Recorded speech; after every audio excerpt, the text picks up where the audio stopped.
Today on Assembly Line, we are joined by someone who sits right at the intersection of ecosystem talent, product adoption, and thought leadership. Heather Black spent years running a Salesforce consultancy before founding Supermums back in 2016. And since then, Supermums has trained over 1,800 professionals and placed talent in over 200 organizations globally. She is a Salesforce Golden Hoodie winner, one of Computer Weekly's top 100 women in tech, and was recently ranked number 13 in the top 20 British CEOs on social media. She is joining us here to talk about the ISV talent crunch, creating early product advocates, and building lean, high-performing teams. Heather, welcome to Assembly Line. Oh, thank you for having me, Scott. It's a pleasure to be here. I'm so looking forward to getting into your story and sharing more about how ISVs can be leveraging awesome organizations like Supermums in their own talent search. But just maybe let's start with the origin story of Supermums and how you got into the Salesforce ecosystem yourself. Yeah, of course. I've been on a journey with a lot of brands in the ecosystem for a long time. I started out as an accidental admin back in 2010 and started building the Salesforce org out for a company I was running at the time and just loved it. At the time, there was various ISVs I was working with and different, partners that I met up with and went to Dreamforce by myself, which was super scary in the early days, but probably a lot smaller than it was now. And went on this journey of setting myself as a freelance consultant after sort of running my own org for a couple of years and helped other nonprofits implement Salesforce. And that went so well that I ended up building a consultancy around that and had a team of 20. And we worked with over 300 clients on about 700 projects over the duration of running that. But out of that, we became Supermums because I recognized that as a mum myself, doing freelance work and realizing the flexibility that gave me, I wanted other women to be able to have that type of career. And so we launched Supermums 10 years ago now. We're 10 years old this year as a side project. And then 2019, Salesforce recognized me with a golden hoodie for giving birth to Supermums, if you like, for a better word. And that kind of blew it up into its own business, its own brand, and the rest is history, really. So we've gone on this incredible journey. Supermums has become my main focus. We offer the training recruitment side, but it's been an incredible ride. And I've worked, across the ecosystem and got lots of different perspectives on it, worked with lots of ISVs as well, on their journey and seeing them grow. So yeah, really keen to sort of share some of the, I suppose, recipes that I've seen work before on the conversation today. Okay. Well, before we hit record, we were chatting about how Supermums partners with several ISVs. And I think that a lot of listeners might not realize what a great channel talent agencies and recruitment agencies like Supermums could be for them growing their pipeline. So maybe we could chat about first how ISVs could partner with Supermums in order to get their products into like a hands-on learning lab, like the kind of training sessions that you run with your Supermums. Yeah, absolutely. I think there's so much noise in the ecosystem and so many brands on the AppExchange. I think the thing is where do you start and stop? And, when you're on the AppExchange, you've got a logo looking at you and some blurb. And there's normally, if you type in something like event management, like I did last week with somebody, 60 things come up in the list. You're like, oh my God, where do I start? So, we very much work with a selected group of ISVs, which we choose to partner with every year. And, our mission is really to help our candidate pool and our audience. We've got 50,000 followers and 25,000 subscribers to our content that have all sort of engaged in free educational content. But they come to us because they want to learn about integration, for example, or document merging or online forms. The business use case first. It's about, what's the business problem you're solving really, and what's the business use case. And so we educate our audience on, this is a type of situation you might find, and this is a type of product that can solve that for you. And so we're very much an education first organization.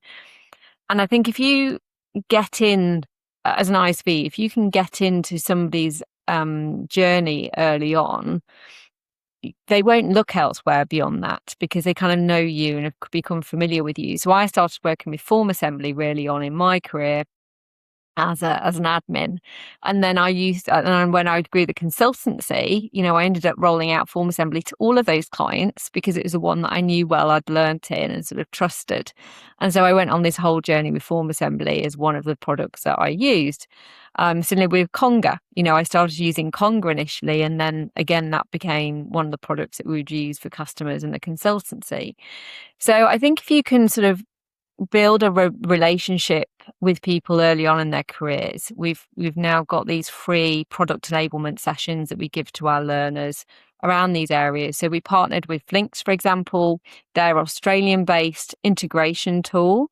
They wanted to partner with us because, one, they want to build their brand awareness in the UK and USA, and we've got primarily like that bigger audience for them.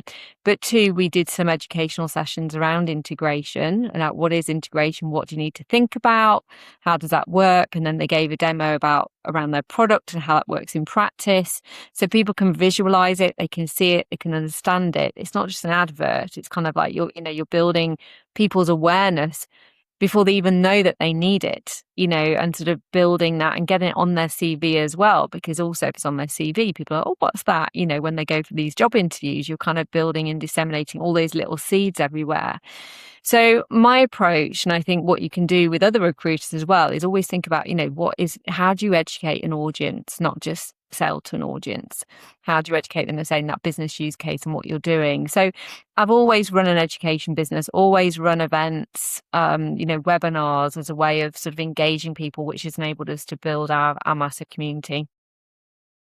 Makes sense. We talked also about how, and I feel like you were touching on this, how really not just focusing on selling, but focusing on building a community around your application is what really makes all the difference, right? And you were giving some examples earlier of, I believe it was Conga, that back when you first started working with them were quite small, right? And what were the tactics you were saying that Conga used to really actually build out their brand awareness? Yeah, so there's a couple of examples. So I think one, Conga, say, was one of the first brands that I worked with. And what stood out for me is that the reason I used them is because they were predominantly US, but they'd just hired a mum in the UK to be their European sort of support desk, if you like. So I could ring up during work hours, get support, and that was what I needed. There wasn't really anything else at that time.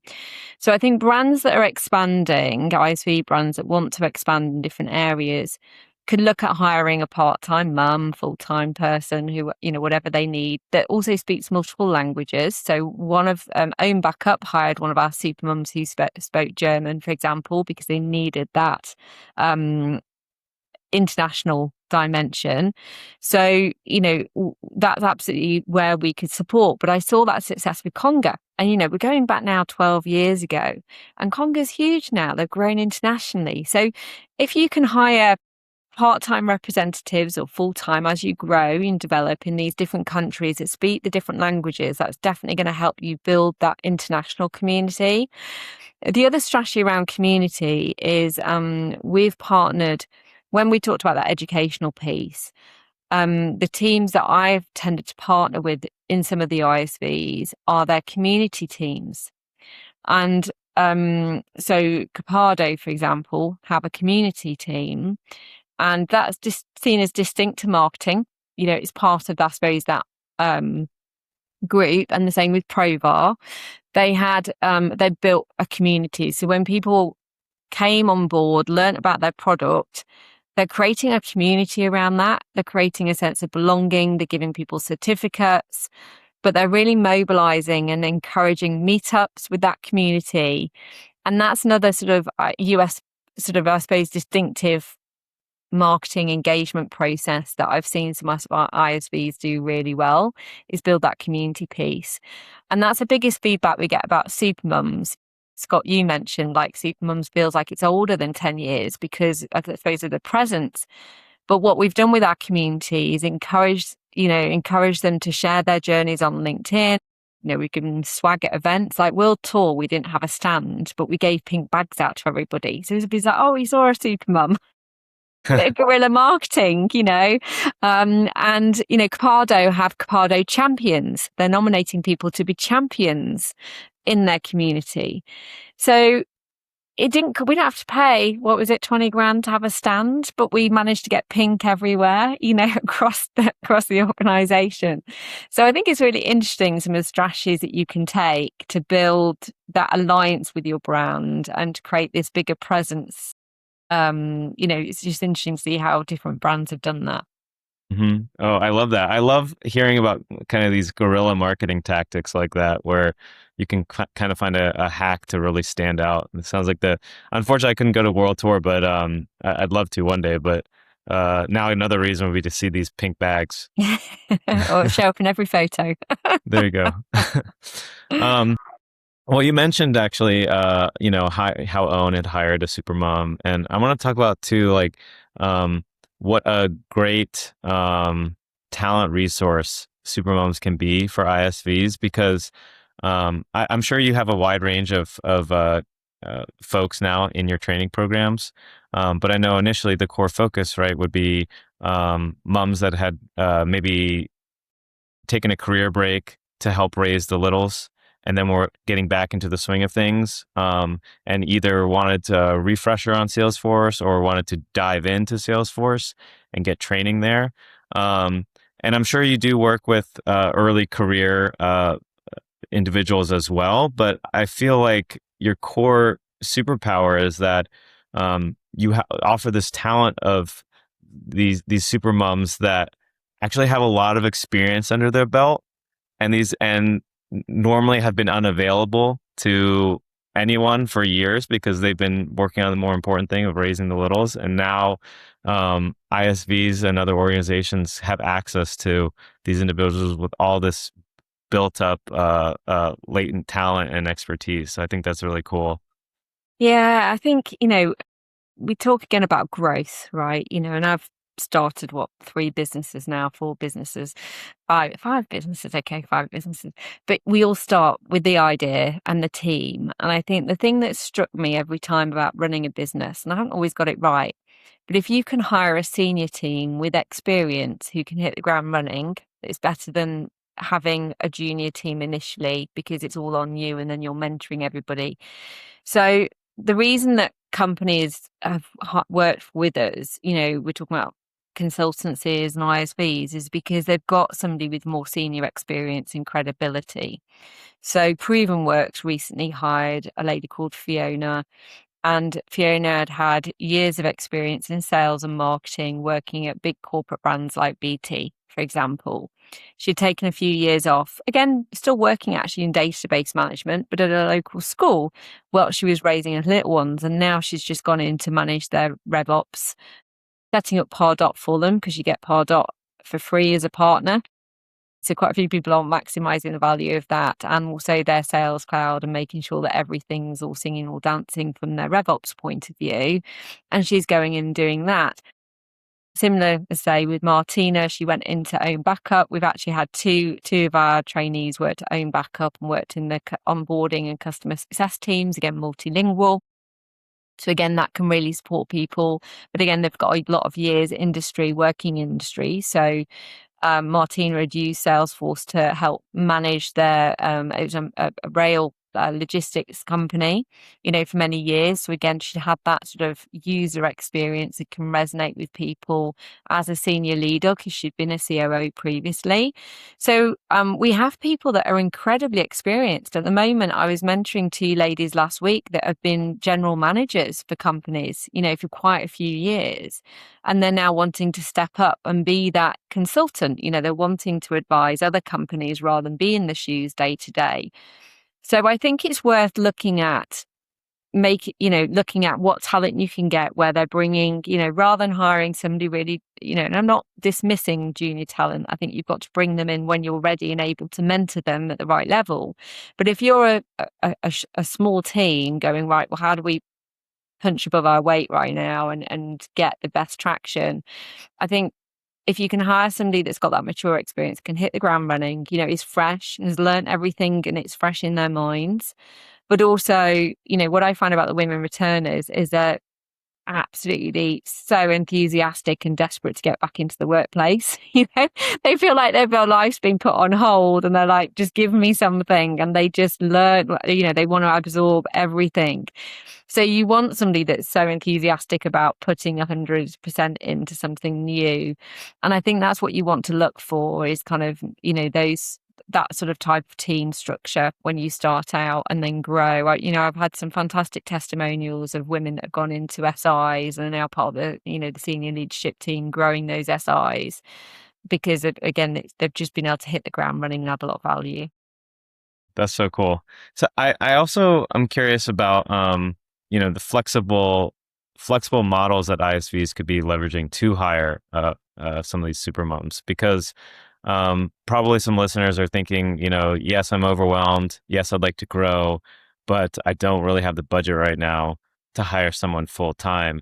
And I think you were alluding to some of your super moms maybe aren't even looking for a full time yet. They're just starting. Their littles are getting a little bigger, and now it's time to dip their toes in, but maybe not go to a full 9 to 5. And I'm guessing you've seen a lot of unique hiring relationships with some of your super moms. Yeah, it's a good point, isn't it? And again, I resonate with this having, grown small businesses. I think one is you can start off part-time and look for that person that's happy to take additional hours as you grow and develop. And obviously you could have a baseline and commission depending on what their type of job role is and what they're doing. So you can factor that in. And so you're obviously paying out more if it's successful and developing it.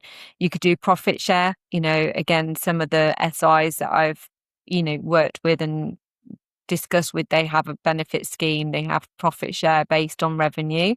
So again, if it's not commission, it could be financially a financial commission could be based on how well they do as a collective group and company. So there are some schemes that you could look at, again depending on where you're based and what your options are. If you take people on perm, that's some of the options. If you take them on contract, you could always initially have an initial project where you come in and trial them out and then move them to perm when you're happy. So again, not taking that full risk, not, taking, in the UK particularly, the rules around probation periods and, what counts. People are scared of that to some degree. So is it that you could do an initial project that you give them, see how that works, and then offer them permanent when you're happy, that you're both happy that actually this is the right kind of fit for you. The final piece, which we do with some companies that they absolutely love, which avoids issues around IR35 and also avoids headcount, is you could do hire, train and deploy, which is where we as the recruiter would employ them. And we would employ them for a fixed term period for how much time the ISV would want to commit to. And the ISV pays a day rate basically towards that person. So they're basically using them. We're like end up being a consultancy. We've got doing employed consultant model where we're letting you have that person on a day rate. And again, you could convert them to permanent when you're happy and you want to sort of move them over. You could still take them on a permanent hire, which would be free after 2 years. And there would be a fee before that if you took them on more permanently. But it means that you haven't got that challenge. If you want somebody who's working, say, a marketing manager doing a 2-year project, you couldn't take them on. It'd be more tricky to take them on an IR35 because it would be inside IR35. And again, it's always a blurred line. People are nervous about that. So a hire, train, deploy model is that alternative one. So I think it's like, don't necessarily rule out your options. I think it's I spend quite a bit of my time consulting with the senior leaders around what could this model look like, who could we take on and what model, what staff do we need. And I think when you grow an ISV, you want to think about how do we span obviously sales, pre-sales, or the BD side. The account management, customer success and onboarding though is equally important. So you've kind of got that sort of three key roles to fill. And then you've got this marketing community management. So, 4 salaries is quite a lot to start with, but if you can start to sort of build that up as a jigsaw and have, say part-time people plugging it, it's just building up slow and steady. But I would say they're your 4 components that you need to kind of get right. Yeah, that makes a lot of sense. And that's a really smart way to go about doing it. So with all the super mums that you're training, future admins, future consultants, I feel that you're probably seeing firsthand what individuals in those roles struggle with right now, day in and day out. And given that ISVs, at their core are all about designing products that can bridge skill gaps, what areas do you think ISVs should be doubling down on right now to really uh, add more superpowers to the supermoms? Yeah, great question. I mean, the ISVs that we're looking to really partner with are ones that one, I think there's a lot of technical debt and it's clearing up your systems. So we've recently partnered with Hubble, for example, because they have a way of scanning the system, doing that audit for you and telling you, in a concise way what you should start working on, as well as things like field adoption, user adoption, who's using what and what does that look like. So I think those sorts of tools are really useful so you can see under the hood and start moving. I think the other angle to this is AI, and using AI to obviously enhance the org and get things done faster. So again, I'm really excited to see the new tools that products like GearSet are launching, which has an AI hub to build things, as well as be part of your DevOps. So that's what, as a educator, I'm like, what do I need to educate our super mums on? We talk about super talent. We've got to make sure they're super. So I'm Hmm. kind of going, okay, well, we definitely need to make sure that, they're not necessarily building the system through clicks now. It's like, how do we use AI to build the system?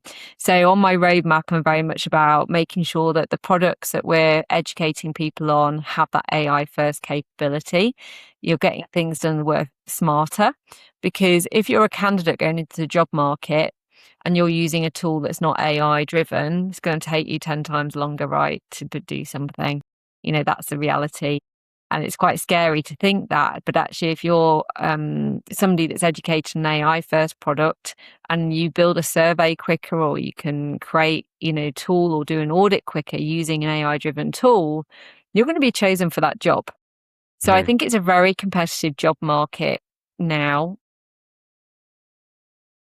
It's like with any job market, it's competitive. But if you're a candidate that can go in and say, look, I can get this job done in twice the time as somebody that doesn't use AI, they're going to hire you over somebody else.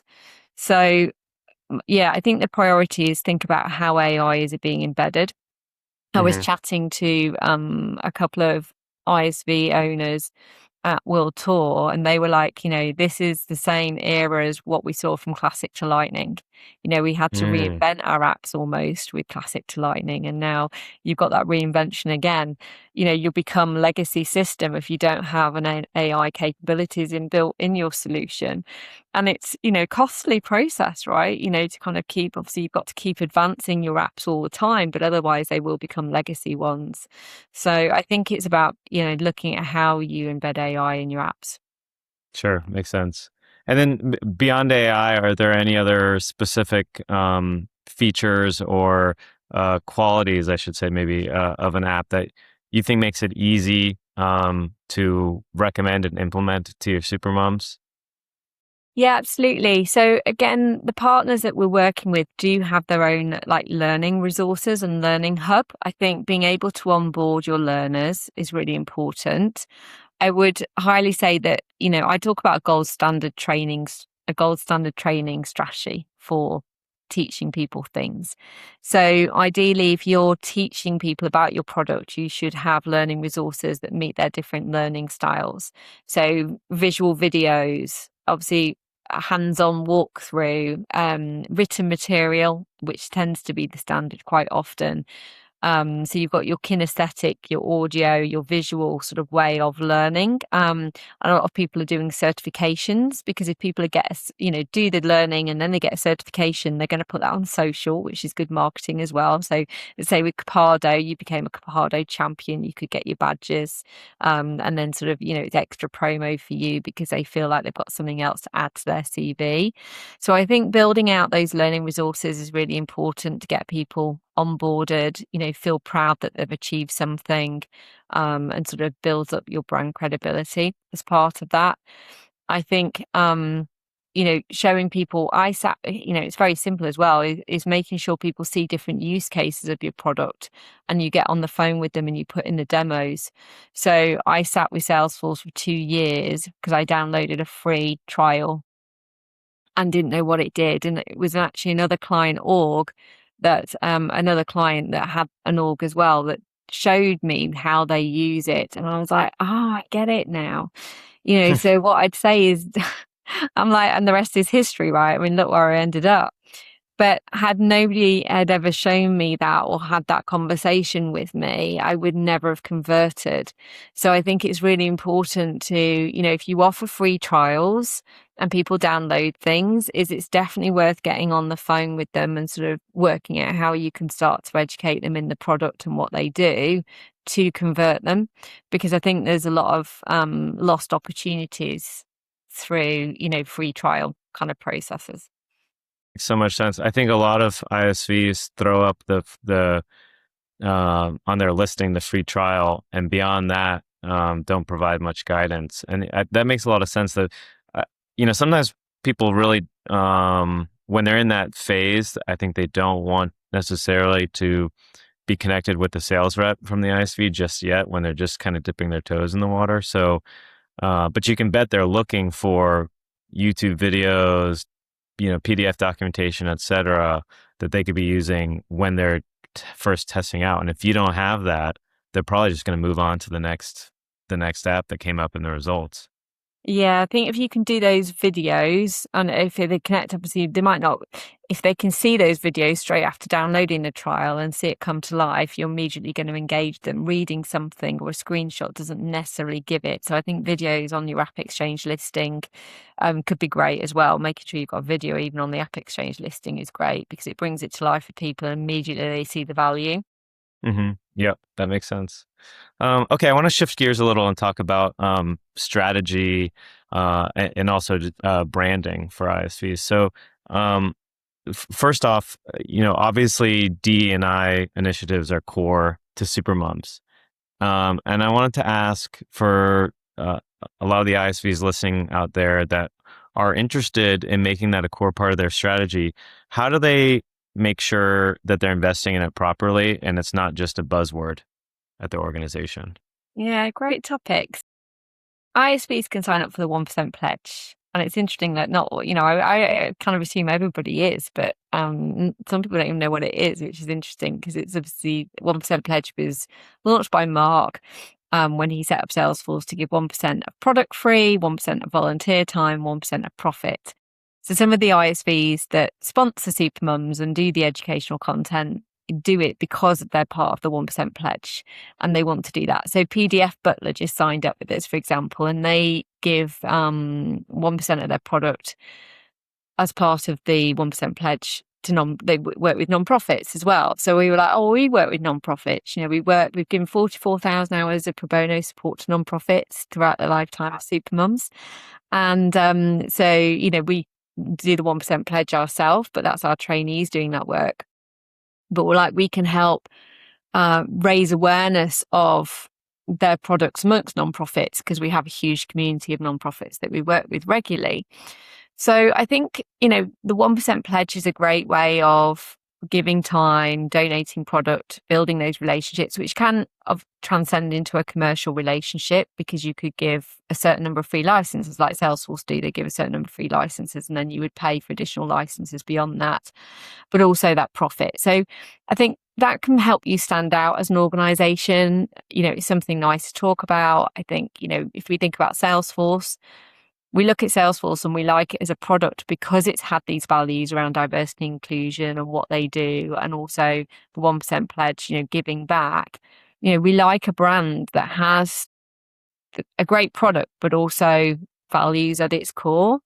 So I think any ISV can think about, well, how do we showcase that we're not, we've got a heart as well as, about profit, right? It's that combination. And so I think as a business, it's kind of worth thinking about, what is our giving back? What is our ESG goals? What do we want to focus on? Do we want to do the 1% pledge? Do we work towards these ESG goals? How do we show accountability for that? How do we track it? How do we talk about it? What one of the things that helped us stand out when I ran a consultancy was we'd be pitching up against other consultancies that all worked with non-profit organizations. They all had consultants that had non-profit backgrounds, and we all had logos that replicated great brands. But when I talked about Supermums as part of our consultancy offering, we would win work because of Supermums as part of our pitch as an SI. And that was one of the reasons that would distinguish us. So I think it's about thinking about how you distinguish your product. There are, for example, multiple products quite often in the same thing. There's multiple DevOps products, there's multiple online form products, there's multiple e-signature products. And yes, there might be slightly distinctive features between all of those, as there will be, but it might be the social value bit that actually tips a balance for that customer, because they're like, oh, it's really great, like great product, but I also really like the fact that you do X, Y, Z to give back as well. That could be the deciding point. So I think all of those things can make a real difference in what you do. And it's the reason why, a customer like Jaguar Land Rover use Supermums for their training, their Salesforce training, is they felt like, yes, we get incredible Salesforce training for our team around Marketing Cloud, but equally, as part of it, we're giving back also to a social cause. So don't underestimate the importance of it, I would say, in the sales cycle. Sure. Yeah, I could definitely see how if I were sitting in on a demo or a sales pitch from an ISV, when they just rattle off feature A, B, C, D, eventually you're going to start forgetting, especially after you sit in these meetings with multiple vendors. But when you hear about a social tie-in like that, like to Supermums or some other ESG effort, I could see how that would keep them in the memory banks when it's time to talk to a procurement about what app you're going to go with. So that's great. Well, we got into this a little bit already, but like we were chatting earlier, Supermums has been around for 10 years, which is amazing. Congrats on the 10-year anniversary. But also, I thought even that Supermums was older than that originally. And a lot of that has to do with the great branding that you've done for the organization and for yourself on social media. I talked about how you're recognized for all of your work on social media right now.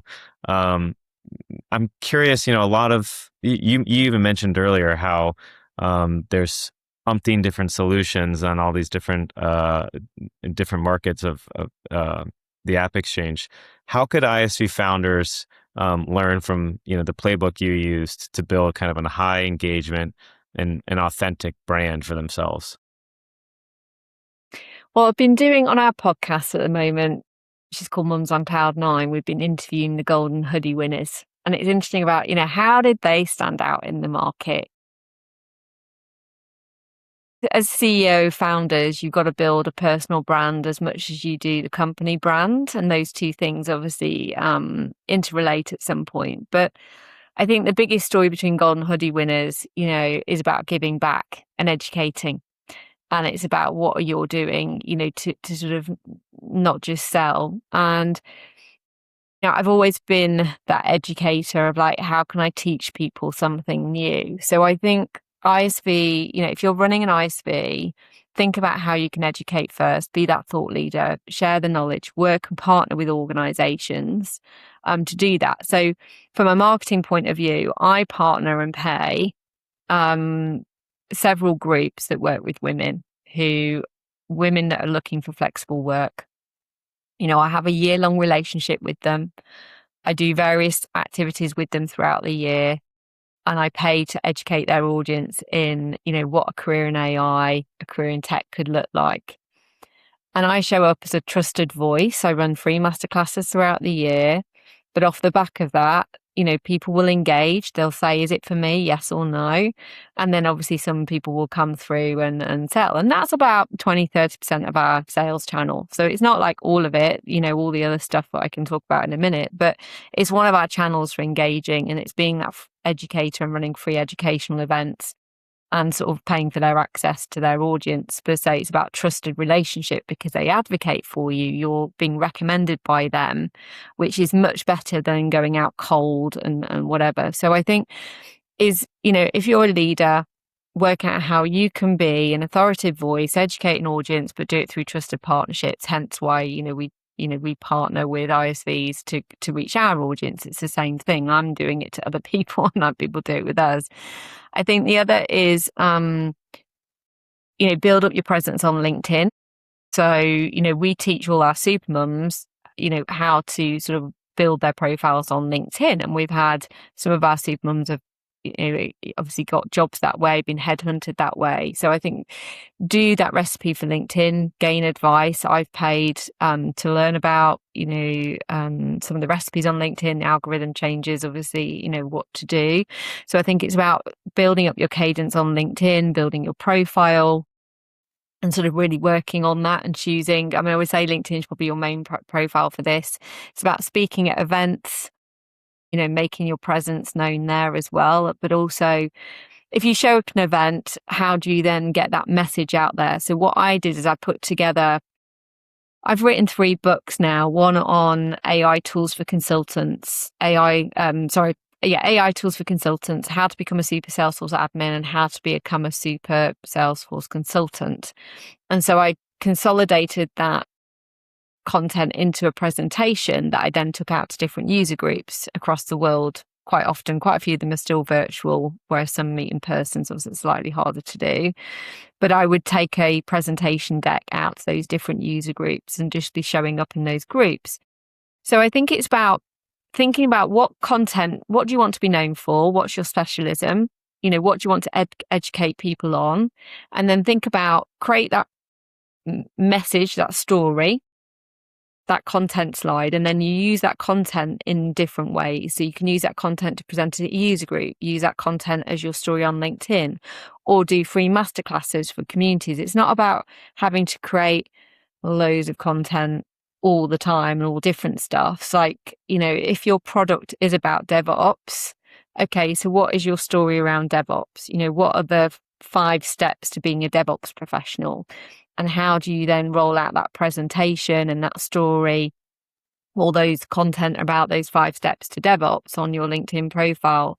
So I think it's coming up with a formula, rather than making it lots of work. But this is how I've sort of built up my presence. Each year I tend to have a different theme that I'm talking about. And then that theme becomes then that, message through those different audiences over time.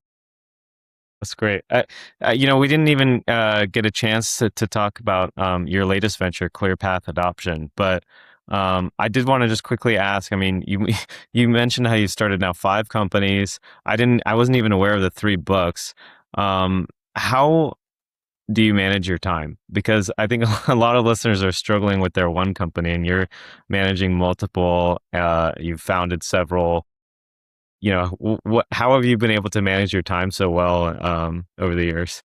Oh, interesting. Yeah. Well, the first business I started alongside a full-time job. That was my weekend hustle. So I think it's about, I didn't have kids then, so it's a bit easier when you don't have, those other obligations. It's definitely easy and you've got more time, but then you work more hours.